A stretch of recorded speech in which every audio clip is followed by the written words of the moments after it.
शिवराज राक्षणे खरं तर पंचांना गोळ्या घालायला पाहिजेत। मी देखील 2009 साली ट्रिपल महाराष्ट्र केसरीची कुस्ती स्पर्धा खेळताना या वादग्रस्त निर्णयाला बळी पडलोय। त्यावेळी मी आत्महत्या करण्याच्या विचारात होतो।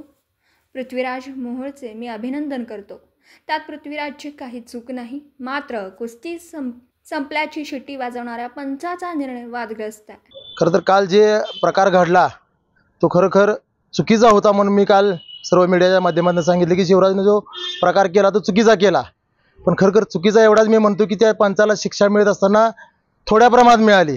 शिवराजने खरं असल्या आज त्याच्यावर जो अन्याय झाला आहे त्या पंचाला गोळ्या घातल्या पाहिजेत असं माझं स्पष्ट मत आहे।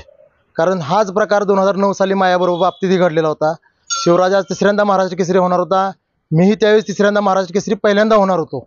आणि पंचांच्या चुकीच्या निर्णयामुळं आणि 6 मिनिटाची कुस्ती जवळ 1.5 तास चालवल्यामुळं मी जो अन्याय सहन केला तोच आज अन्याय शिवराज सहन करतोय।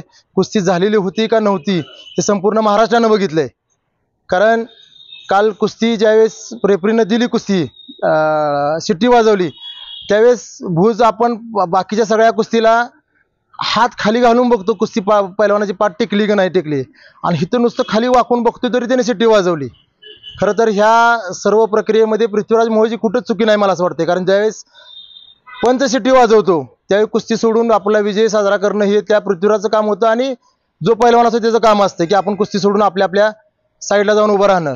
पण आज जो प्रकार घडला शिवराजच्या बाबतीत तो खरोखर त्या पंचाला शिक्षा मिळाली ती कमी आहे। कारण कुस्तीगीर परिषद असेल किंवा कुस्तीगीर संघ असेल, पृथ्वीराज मोहोळ असेल, ह्यांच्या बाबतीत माझी कुठलीही तक्रार नाही किंवा साईड पंचांवरही कुठला आक्षेप नाही।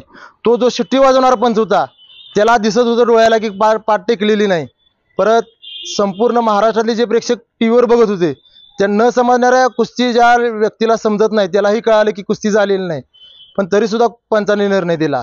पण आज ह्या कुस्ती महाराष्ट्र केसरीमध्ये पृथ्वीराज मोहोळ हा महाराष्ट्र केसरी झाला हे सत्य आहे आणि सगळ्यांनी मान्य केलं पाहिजे। कारण परत कुस्ती होईल, परत स्पर्धा होतील आणि परत महाराष्ट्र केसरी निवड होईल असं होणार नाही।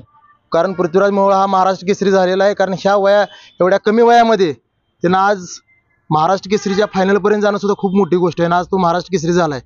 त्यामुळे तो महाराष्ट्र केसरी झाला आहे त्याचं कालही मी अभिनंदन केले आणि आज सोशल मीडियाच्या माध्यमातून सुद्धा त्याचं अभिनंदन केले। पण शिवराजच्या बाबतीत जो प्रकार घडला तो 100% चुकीचा आहे, आणि ही 100% चुकी कुस्तीगीर संघाची नाही, कुस्तीगीर किंवा कुठल्या एका व्यक्तीची नाही। तो जो शिट्टी वाजवणारा पंच होता ते एकट्या पंचाची चुकी आहे, आणि ह्या पंचाला खरखर शिवराज राक्षेनं स्वतः गोळ्या घातल्या पाहिजे असं माझं स्पष्ट मत आहे। कारण त्या प्रकारातनं त्या अनुभवातनं मी गेलेलो आहे 2009 साली, आणि जी मानसिकता काय होती एका पैलवानाची। कारण शिवराज राक्षे असेल किंवा मी असेल, 2009 साली मी 15-20 वर्ष कष्ट करून म्हणजे पहाटे 3 वाजता आमचा दिवस चालू होतो, आणि असे 15-15, 20-20 वर्ष जर कंटिन्यू आम्ही कष्ट करून त्या पदापर्यंत पोहोचत असेल, आणि फक्त अवघ्या 5-10 सेकंदामुळे तुमच्या ते पण चुकीच्या निर्णयामुळे जर त्या गोष्टीला समोर जायला लागत असेल, ही शिक्षा बोलतो मी सांगतो ही बरोबर योग्य आहे असं मला वाटते।